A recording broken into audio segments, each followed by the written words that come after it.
but to take across your fathers and mothers from 7 lives past and all your close relatives as well. The Dharma assembly, which commemorates the way in which the assembled Sangha had saved Ma'u Galayana's mother, is called Ulumbana Sutra.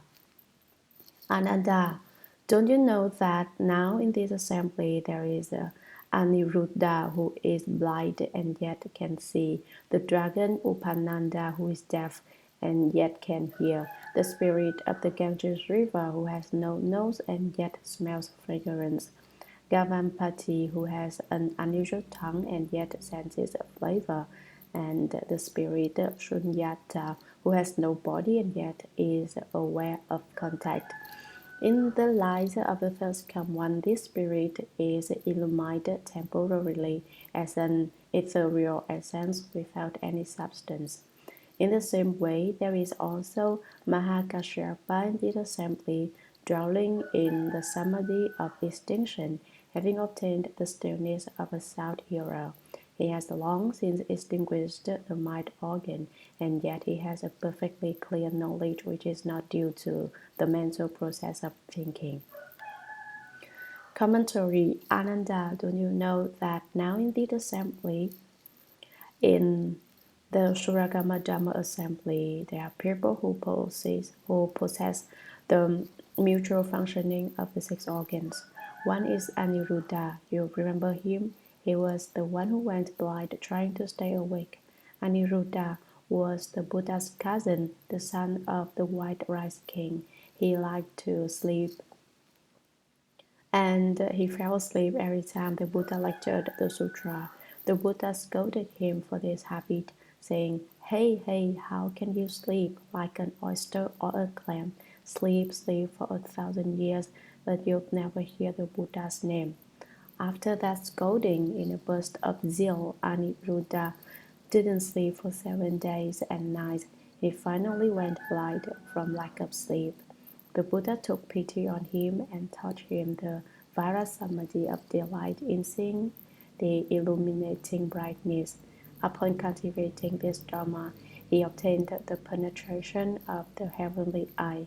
His ordinary eyes were useless, but he became foremost in the heavenly eye.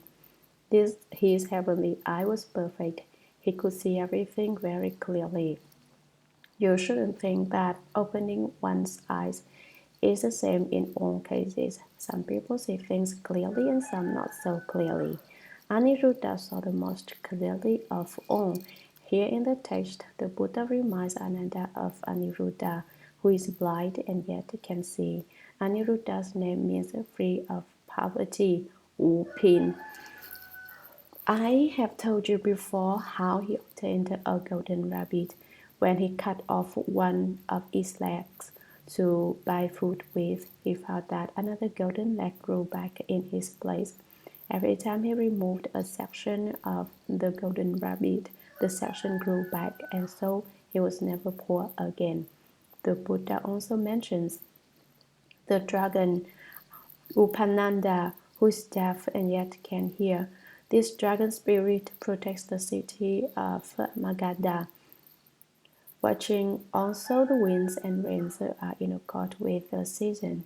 He was well liked by the people of that city, and that's why he has the name Upananda, well liked, Shan Huanxi. Although deaf, this dragon could listen with his whiskers instead of his ears. So Aniruddha didn't use his eyes and yet could see, and Upananda didn't have the use of his ears and yet could hear. This is the mutual functioning of the 6 organs that I've been discussing. There is also the spirit of the Ganges river who has no nose and yet smells the fragrance. The Ganges, the Sindhu, the Vashu, and the Satu rivers all rise in the Himalayas. This river spirit of the Ganges has no nose, but she can still smell things. She uses her eyes to smell with. There is a Gavampati who has an unusual tongue and yet senses flavor. Gavampati's name means cow cut new sea. Even when he wasn't eating, he kept chewing his gut and breathing coarsely like a cow. Why would someone who had been certified to the fruition of arhatship have such a habit? It's the result of something that happened to him when he was on the course ground as a novice.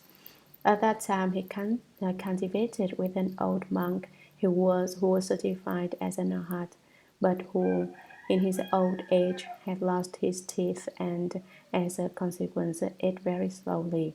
He chewed so slowly that one day Gavampati, the novice, said to him, "You eat like a cow."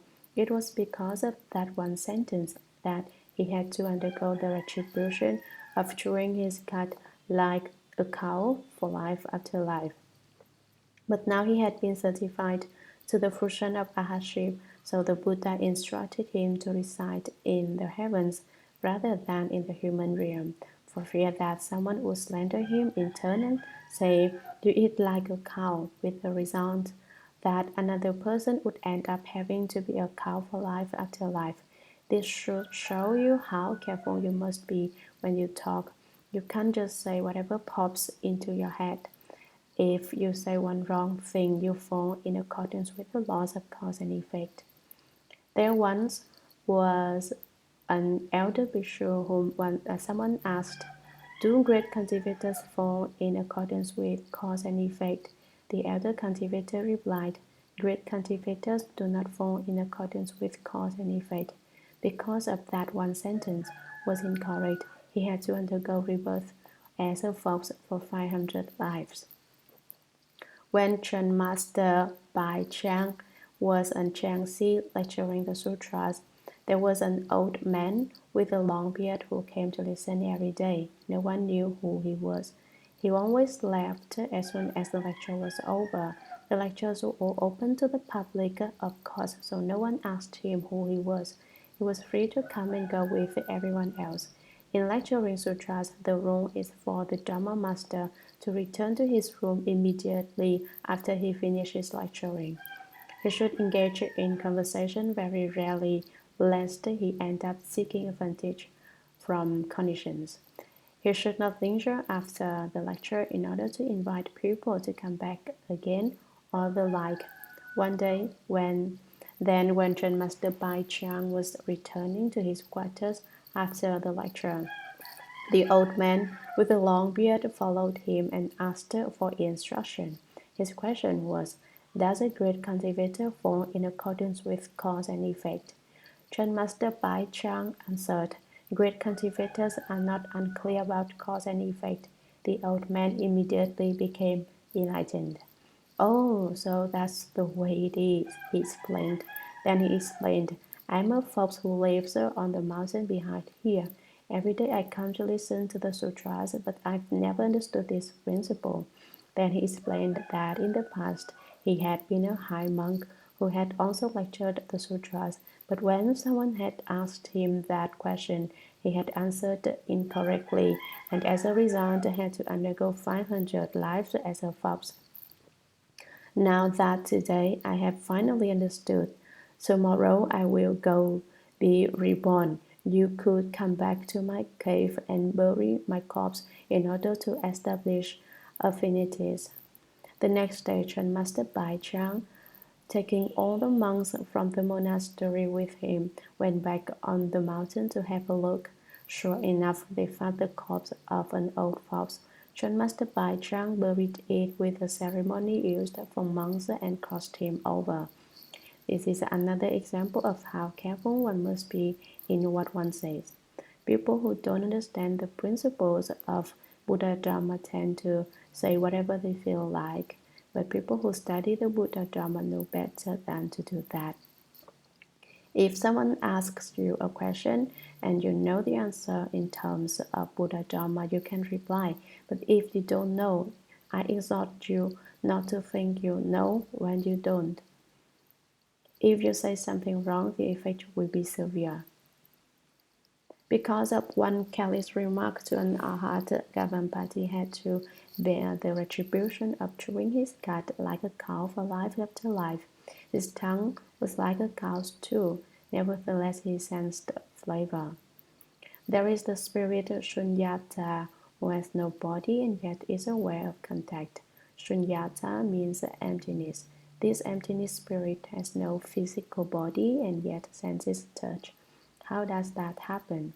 In the light of the first command, this spirit is illuminated temporarily as an ethereal essence without any substance.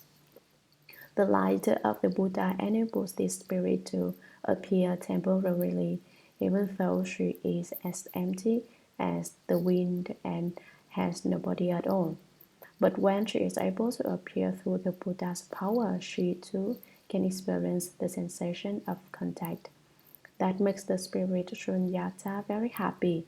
I really don't have a body, but now I've got one. Beings are afraid of being without a body, and so when this spirit is allowed to manifest, she is delighted. In the same way, there is also Mahakashyapa in this assembly, dwelling in the samadhi of extinction. This is the ninth successive stage of samadhi, the extinction of the skandhas of thought and feeling. He had obtained the stillness of a sound hearer. Some members of the assembly had put an end to the skandhas of feeling and thought, and some had been certified as having attained the fruition of Ahashi, who in the assembly has obtained the samadhi of extinction. Maha means great and refers to the elder Kashyapa, who had used to be a fire worshipper. In Buddhism, he is known as the Golden Ascetic Chin Sua Xian. He is now in Samadhi in China at Chi Mountain in Yunnan province. He hadn't died and gone off to rebirth. He is in the Samadhi of extinction, and in the future, when Maitreya Bodhisattva appears in the world, Mahakashyapa will present him with the robe and bowl of Shakyamuni Buddha. He's been in Samadhi now for some 3,000 years, but one can sit for thousands or even tens of thousands of years in that Samadhi without any problem. He has long since extinguished the mind organ, and yet he has a perfectly clear knowledge which is not due to the mental process of thinking. His discriminating mind, which is subject to the production and extinction of thoughts, was long ago put to an end, yet his knowledge is complete and sharp. It does not result from thoughts in the mind, but springs from his fundamental wisdom.